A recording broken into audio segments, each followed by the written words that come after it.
Sa Biblia, ang mga bulaang propeta ay mga taong nagpapanggap na sila ay mga sugo ng Diyos, ngunit hindi naman talaga.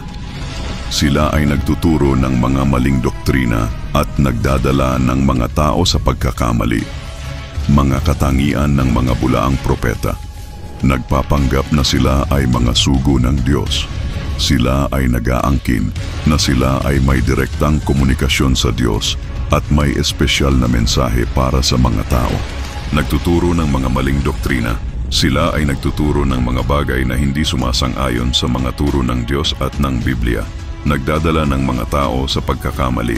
Sila ay nagdadala ng mga tao sa mga landas ng kasalanan at pagkakamali na nagiging sanhi ng kanilang espiritual na pagkawasak. Mga babala tungkol sa mga bulaang propeta. Mateo 7:20.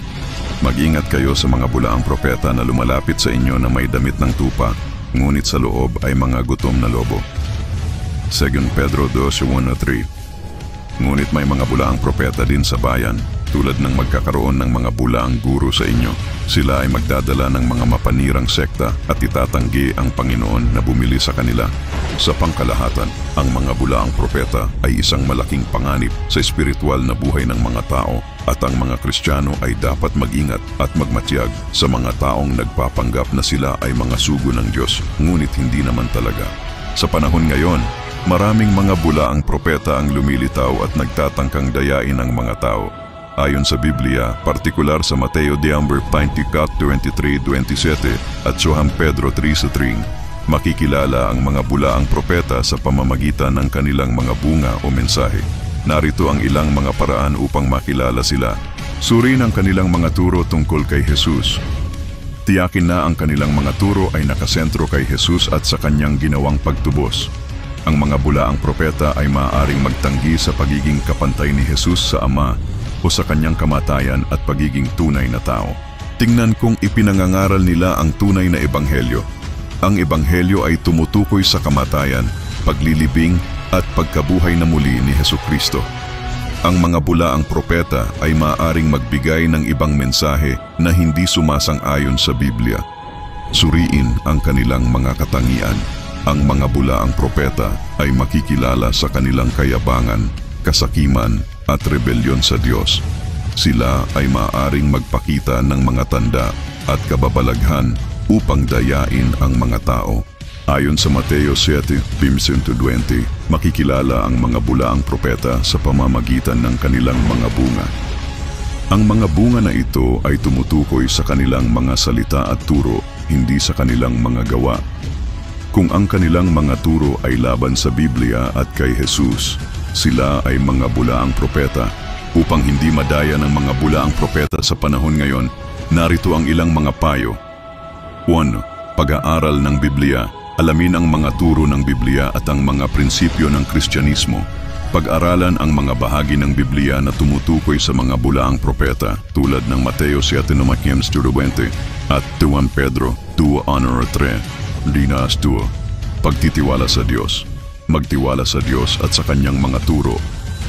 Huwag magtiwala sa mga taong nagpapanggap na sila ay mga sugo ng Diyos nang walang ebidensya. 3. Pagsusuri ng mga turo.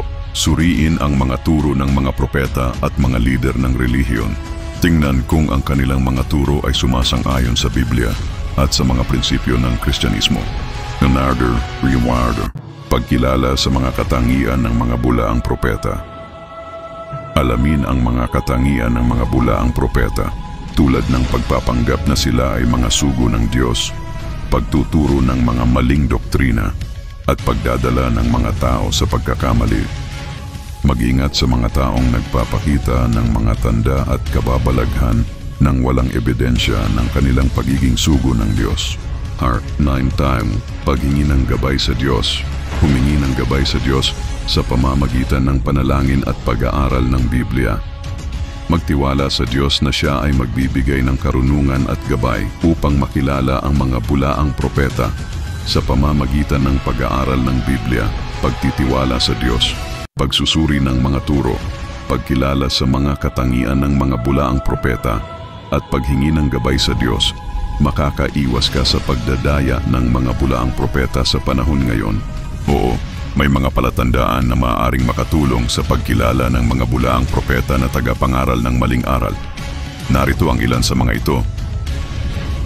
1. Hindi sumasang-ayon sa Biblia.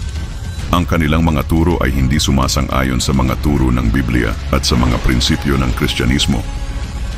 Maaaring baguhin o baluktutin nila ang mga turo ng Biblia upang umangkop sa kanilang mga layunin. Hanuman Church Senator 2. Pagpapanggap na may espesyal na pagkakilanlan. Maaaring magpakita sila ng mga tanda at kababalaghan na hindi naman talaga nagpapakita ng kanilang pagiging sugo ng Diyos. Maaaring mag-angkin sila ng espesyal na pagkakilanlan o direktang komunikasyon sa Diyos. 103. Pagbibigay diin sa material na mga bagay. Maaaring bigyang diin nila ang mga material na mga bagay tulad ng kayamanan, kapangyarihan o katanyagan. Maaaring ituro nila na ang pagsunod sa Diyos ay may kapalit na material na mga benepisyo. Iyon na nakagsarong, kawalan ng pagmamahal sa Diyos at sa kapwa. Maaaring hindi nila ipakita ang pagmamahal sa Diyos at sa kapwa na isang mahalagang bahagi ng Kristyanismo. Maaaring ituro nila na ang pagmamahal sa Diyos ay hindi importante o hindi kailangan. Chapter 5. Pagbabago ng mga turo. Maaaring baguhin nila ang kanilang mga turo o doktrina ng madalas upang umangkop sa mga bagong sitwasyon o upang manatiling popular. Maaaring hindi sila naninindigan sa kanilang mga turo o prinsipyo. 6. Pagkakaroon ng mga personal na interes. Maaaring may mga personal na interes o motibo sila sa pagpapangaral ng kanilang mga turo. Maaaring gamitin nila ang kanilang posisyon o impluensya para sa personal na kapakinabangan. 7. Kawalan ng katiyagaan at katapatan. Maaaring hindi sila nagpapakita ng katiyagaan at katapatan sa kanilang mga turo o prinsipyo.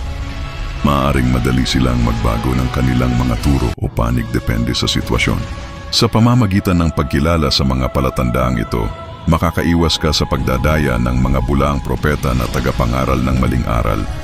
Mahalagang mag-ingat at magmatsyag sa mga taong nagpapanggap na sila ay mga sugo ng Diyos. Narito ang ilang mga palatandaan na maaaring inililigaw ka ng bulaang propeta na tagapangaral gamit ang Biblia. 1. Pagbaluktot sa mga turo ng Biblia. Maaaring baguhin o baluktutin nila ang mga turo ng Biblia upang umangkop sa kanilang mga layunin o personal na interes. Maaaring bigyang diin nila ang mga bahagi ng Biblia na sumusuporta sa kanilang mga turo habang binabaliwala ang mga bahagi na hindi sumasang-ayon sa kanila. 2. Pagbibigay diin sa mga bagay na hindi mahalaga. Maaaring bigyang diin nila ang mga bagay na hindi mahalaga o hindi nauugnay sa mga pangunahing turo ng Biblia. Maaaring ituro nila na ang mga bagay na ito ay ang mga susi sa kaligtasan o espiritual na pag-unlad. 3. Pag-aangkin ng espesyal na pagkakilanlan. Maaaring mag-angkin sila ng espesyal na pagkakilanlan o direktang komunikasyon sa Diyos na hindi naman talaga totoo. Maaaring gamitin nila ang mga pahayag na ito upang makuha ang tiwala at respeto ng mga tao. Chapter 4. Pagpapakita ng mga tanda at kababalaghan.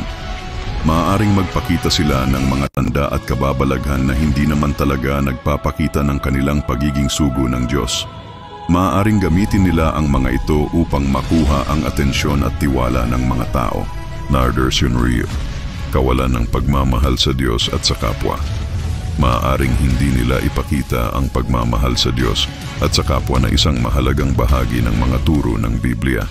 Maaaring ituro nila na ang pagmamahal sa Diyos ay hindi importante o hindi kailangan. Jerry John 6. Pagkakaroon ng mga personal na interes. Maaaring may mga personal na interes o motibo sila sa pagpapangaral ng kanilang mga turo. Maaaring gamitin nila ang kanilang posisyon o impluensya para sa personal na kapakinabangan. 7. Pagbabago ng mga turo. Maaaring baguhin nila ang kanilang mga turo o doktrina ng madalas upang umangkop sa mga bagong sitwasyon o upang manatiling popular. Maaaring hindi sila naninindigan sa kanilang mga turo o prinsipyo. Sa pamamagitan ng pagkilala sa mga palatandaang ito, makakaiwas ka sa pagdadaya ng mga bulaang propeta na tagapangaral gamit ang Biblia. Mahalagang mag-ingat at magmatiyag sa mga taong nagpapanggap na sila ay mga sugo ng Diyos.